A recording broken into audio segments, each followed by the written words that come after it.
This is your Classical Break, your daily dose of classical music. I'm Tyler Alderson, and today we're celebrating Claude Debussy's birthday, born on this day in 1862, with his Prelude to the Afternoon of a Faun, a wonderful piece, one of his biggest hits for orchestra and solo flute. The conductor and composer Pierre Boulez once said that, quote, "Modern music awakens with the premiere of Prelude to the Afternoon of a Faun," and I can't say he's wrong. Debussy's writing turned so much of the conventions of his day upside down, freeing music from the concepts of form and development in favor of a free-flowing, evocative expressiveness. This piece takes the listener and places them squarely in the middle of a mythical scene. It's based off a poem, The Afternoon of a Faun, by one of Debussy's friends, the poet Stéphane Mallarmé. The prelude part of the title suggests it was originally meant as part of a larger piece, but for whatever reason, Debussy kept it as a standalone number. The faun in question isn't a baby deer, that's F-A-W-N. It's one of those half-man, half-goat creatures from Greek and Roman mythology, F-A-U-N. They're earthly beings in every sense, roaming the forests and indulging themselves in the pleasures of music, love, and wine. This one has just woken up from his afternoon nap and dreamily stares at the nymphs and other creatures playing around him. It's a very sensuous scene, one that must have strongly appealed to Debussy. And he was very careful to note that he wasn't trying to directly translate the poem into music or provide some sort of extended narrative. He described his piece as a, quote, very free illustration of the poem, which gives us a great insight into his views on the role of music, especially music influenced by other arts and stories. Writing music based on a certain poem or story wasn't new. It's possibly the oldest kind of music we have. But in classical music, these pieces tended to have a structure. Listen back to the episodes on Mendelssohn's Scottish Symphony or the March from Saint-Saëns' Algerian Suite to get what I mean. They have a narrative thrust. Certain phrases mean certain things. The idea is to take a story and make it into a musical piece. This is more like film music or the illustrations in a book. It captures the mood of the story, filling out the details without being too literally a representation of that piece.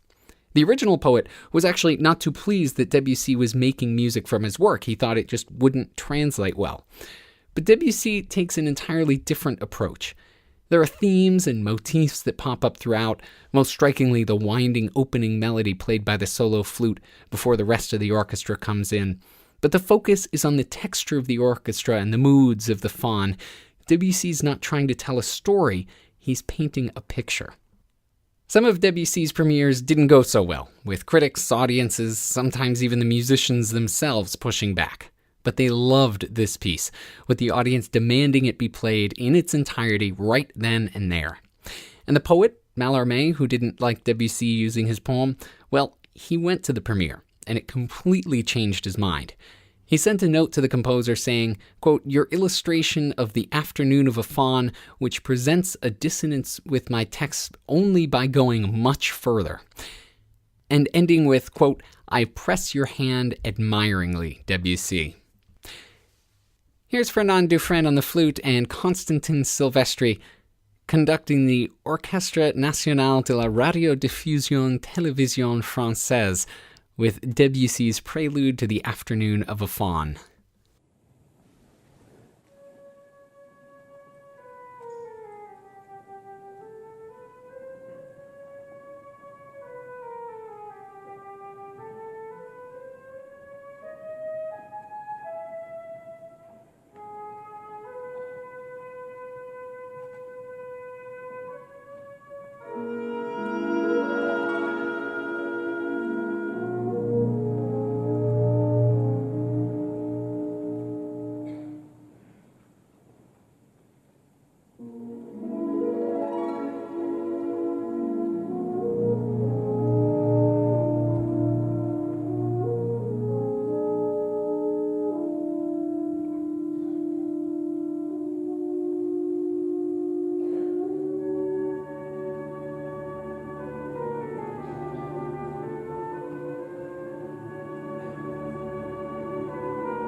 Debussy was a master of texture, and you can hear it there starting out with that solo flute and also fading away with that dreamy texture. It doesn't sound like the end so much as the dream drifts off.